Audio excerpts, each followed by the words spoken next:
What's up, guys? Welcome to the Being Beautifully Honest podcast and channel. Thanks so much for being here and for being subscribed. If you're not, go ahead and hit that button. And if you're listening on YouTube, hit that like button. It's like walking in the room and hitting that light switch. Let's brighten up the place and get into this reality chat. I thought this was interesting and I just want to share my thoughts. Now, we know bravocon just happened this past weekend in Las Vegas, and people had questions for Andy. And if Andy is in the room and people have a microphone and they get the opportunity to ask him about Nene, whether the question is genuine or they just want to see what his response is going to be, or if they feel he's going to just squirm or say no comment, people are going to try it.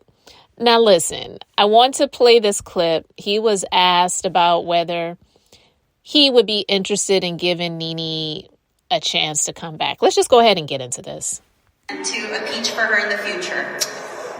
Listen, I told you I'm a nostalgic guy. She and I came up together, and there's always room in my heart for, everybody. What about the peach, though? Who knows? I mean, she asked me a few years ago to keep her name out of my mouth, so I try to respect that. That's fair. Thank you. To a peach for her in the future. Listen, I told you I'm a nostalgic guy. She and I came up together, and there's always room in my heart for, everybody. What about the peach, though? Who knows? I mean, she asked me a few years ago to keep her name out of my mouth, so I try to respect that. That's fair. Thank you. All right, so I played it a couple of times of basically one of the people who got the opportunity to step to the mic and ask him a question about Nene. Listen, man, I'm over this stuff because the fact of the matter is Nene, as much as I may have liked her on the show and definitely had some times where I disliked her behavior and things that she said and her not taking accountability, that time is come and gone. Listen, we don't even know if any of the people who were on this most recent season are going to be coming back. I really highly doubt that Andy is interested in having her come back, and people who are rooting for Nene to come back, who are standing for her to say the show wasn't anything until she made it that, and when she left, it was trash and whatever. Listen, people have the right to their opinions and feel however they want to feel, but it doesn't change the facts or the truth, we shall say, that she pretty much told the man, like he said, and reiterated to this person who asked the question, listen, she told me and asked me to keep her name out of my mouth, so I'm just going to leave it at that. That's what she said. And she also said a number of other things, insinuating that he was racist, that he used drugs, that nobody knew him until they knew her. I mean, she said a lot of insulting things that unfortunately she's not going to be able to come back from. So he's like, yeah, I have a place for her in my heart. And what he's pretty much saying by that is saying, listen, we definitely had a connection in the past.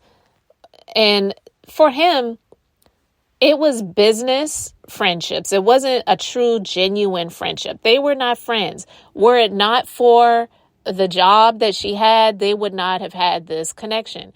And the connection that they had, where he may have felt a little bit more favoritism towards her than some of the others on the show, it got her other opportunities.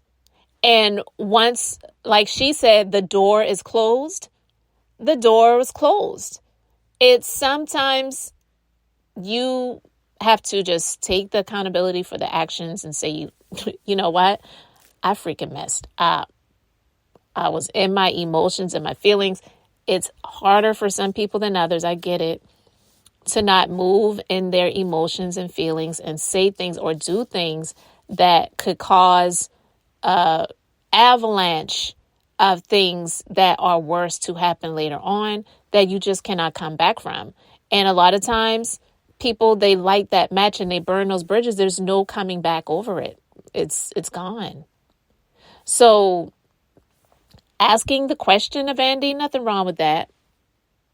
But expecting a different thing to come out of his mouth, I feel is just pretty much silly. Like someone said in the comment section of this clip that I saw on Instagram, stop begging that man. He said no. And people may miss her being on the show. Listen, that's why they have all the past seasons on Peacock. Go back and watch that old stuff. Yeah, it may not be fair that she's not getting paid residuals from that stuff, but neither are the other people. So that's nothing personal against her. Okay. And so what's done is done. They're not bringing her back to the Real Housewives of Atlanta. And I just feel that people need to leave that. That ship has sailed. Nene needs to come to the realization of that too and do something different. I've talked about that a number of times here on my platform where I've discussed that she really had the opportunity to build her own. She kept talking about she was blackballed. They wouldn't give her a show. They wouldn't give her this. They wouldn't give her that. But because Nene doesn't really have the work ethic in that way, she is not a creator. You know, that's why I don't give her that much credit for the Real Housewives of Atlanta. Yeah, you were on the show, but you did not create the show.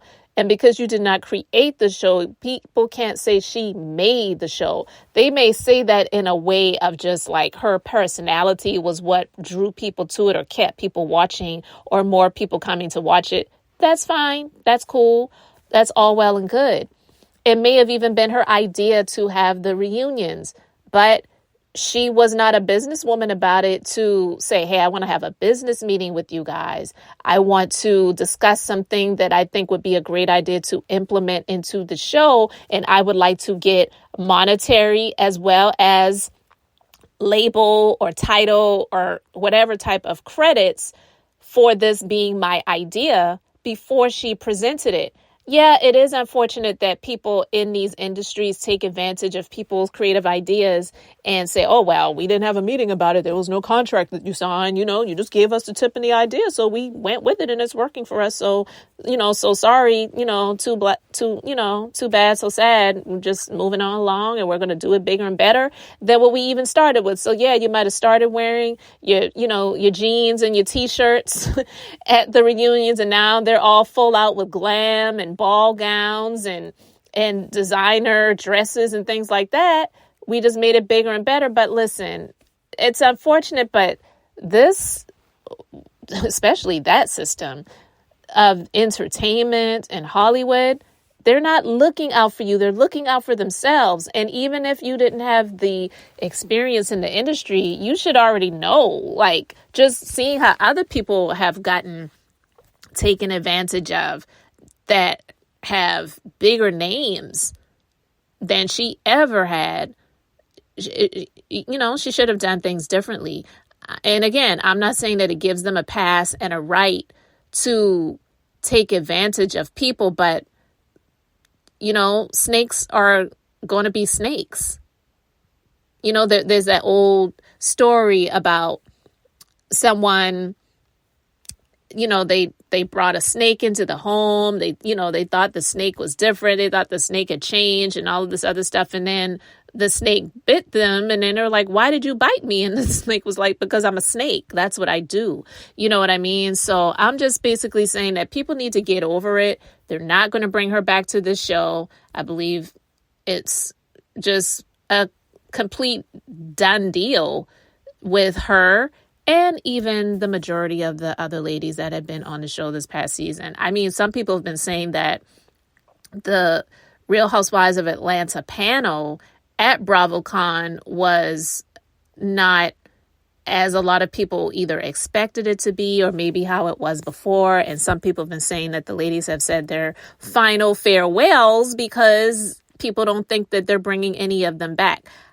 I don't know. I honestly would be okay if they didn't, because I do believe that there is an opportunity for things to to be different with none of the ladies that are on there coming back. And I want to give an example of that. If you've been watching The Real Housewives of Salt Lake City, the newest housewife, Monica, I really like her. But listen, this is what I want to present to you guys. Kandi says she doesn't think that a total reboot is going to work in Atlanta. And there are other people who agree with her and have said, oh, that'll never work in Atlanta because a lot of those rich people down there that are really rich and wealthy don't want to have their lives on a reality show. I get that. But honestly, Monica being on The Real Housewives of Salt Lake City, she is a woman who is divorced. She's got, I believe, 3 or 4 children. She's not living the type of life that the other ladies are living. She has admitted that on camera. She's discussed it with her mama. There was even a scene where she was crying, saying how, they're going on this girls' trip. And she felt the influence of feeling like she needed to have something that was expensive and nice. So she went to the Louis Vuitton store to buy a handbag because she didn't want to look like she was out of place around the other ladies. And I could feel she was crying. And some people may see it and say, girl, you're so superficial. Like, who cares? But listen, being constantly around people like that when you are not living that type of life, the pressures of that stuff really is real. It really is.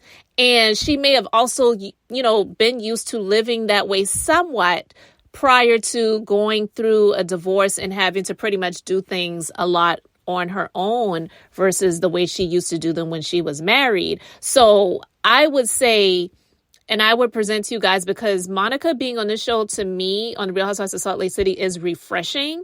Because to sit here, even though it might be entertaining for us to sit and watch someone like Lisa Barlow, who was so frantic and so upset because she kept saying, I lost my ring. That ring cost $60,000. A lot of us can't really relate to that. And it is, even though it might be entertaining in terms of we'll watch it, it is annoying and it pisses people off. And to see someone like Monica confronting her about it and saying, you are very superficial and you're just like non-caring to sit here and talk about something like that in front of other people when a lot of people cannot relate to having a $60,000 ring. I believe having people like Monica on The Real Housewives of Atlanta who aren't faking it, because we know that on the first season of Real Housewives of Atlanta, Nene was faking it, acting like, we live in this gated exclusive community. When they were renting a house, they were not living that type of life. They were faking for the cameras. Monica is being real, okay? Her car was in her mom's name because she got into a fight with her mom. Her mom took the car from her, so she had to go and rent a vehicle. Like that, I feel the Real Housewives, even though Monica technically is not a housewife, but I mean, shit, the Real Housewives of Atlanta, or just the Real Housewives period, for many years hasn't been about being a housewife or even a wife for that matter. So I believe that having people who just are freaking real, who may have been a wife but are going through things right now, they more likely than not would be able to find people who would be a good fit to be casted to be on The Real Housewives of Atlanta versus, I'm not saying you getting people that are struggling, broke, and living, in a trap house on The Real Housewives of Atlanta. But I'm saying there are people who are living in modest neighborhoods and areas who are living, decently well, but are just living real life and going through, real stuff versus people who are like Kandi or, the people who we have been, I guess, accustomed and used to seeing on The Real Housewives of Atlanta, who may be making the money somewhat, but the show has made them even more richer to be able to enrich themselves and live a life and a lifestyle that they really weren't able to afford prior to being on the show. So I don't think Kandi is right in her thinking that, they wouldn't be able to recast the whole show. Why not? If they got people like Monica, who's on The Real Housewives of Salt Lake City, I definitely believe that it is possible. So I just wanted to talk about that because I know I get it. Kandi's trying to save her job, trying to save that check, which I believe funds the majority of the other businesses that she has. I'm not saying that the Old Lady Gang restaurant is struggling, but restaurants have an extremely high overhead. You have to have a lot of staff for it. It's a lot, you know? So this is really what helps to fund and afford the other businesses and the lifestyle that they have. So I'm quite sure she doesn't want to lose that check. I'm quite sure of it. And I'm not here advocating for anyone to lose their jobs, but I would venture to say that if they had more people like Monica on the Real Housewives of Atlanta, I definitely believe that it could work. So no, you may not get the people who are uber wealthy and rich that have a name that we know about that would want to be casted on that show. I completely understand and get it. I do. But I don't think that it is impossible. And I do believe, and I've said this before and I'm reiterating it, I do believe that shows like this, they need to cycle these people in and out. I'm not saying that it needs to be like Survivor where you have a completely new cast every season, but I feel like they need to have them on maybe, 3, 4, maybe 5 seasons max. And then after that, new people come in. It's redundant at this point because you get to the point where you're seeing people, not saying you don't want to see people doing better, you do, but, like Karen Huger on Real Housewives of Potomac, to see her where she started in terms of her looks and her wigs to, where she is now, she was married to the Black Bill Gates, like she called him, and now she's pretty much the leader and the breadwinner and the head of the household. That's cool, but I feel that maybe it should have gotten to the point where after maybe season 5 or so, you're cycling people out and bringing new people in, because constantly having Giselle on here being in other people's business, not sharing her own personal life, and Robin defending her, her loose husband out here in these streets who are just going to be a good Samaritan, checking someone in the hotel so they can pay for it, but not sticking around for the festivities. It's just crazy. You know what I mean? I'm just saying it is possible to recast the Real Housewives of Atlanta, and that's how they need to do it. Get people like Monica. Get those people. They are there. They are there. Monica used to be the assistant to Jen, who's serving time in Club Fed right now. There probably are people that may have somewhere, somehow 6 degrees of separation been connected to Nene or Lisa Wu or, Sheree or somebody. I don't know. I'm just saying. Recast. It is possible. So yeah, guys, I just wanted to talk about that. Let me know your thoughts about them constantly asking Andy about bringing Nene back. And what are your thoughts about recasting the Real Housewives of Atlanta? Is it possible, or is it impossible like Kandi was trying to insinuate? Thank you guys so much for being here, for being subscribed. Thank you for liking this video. I am Beth, and I'm just being beautifully honest. So until the next time, I wanted to keep it brief, beautiful, and now I'm going to say bye.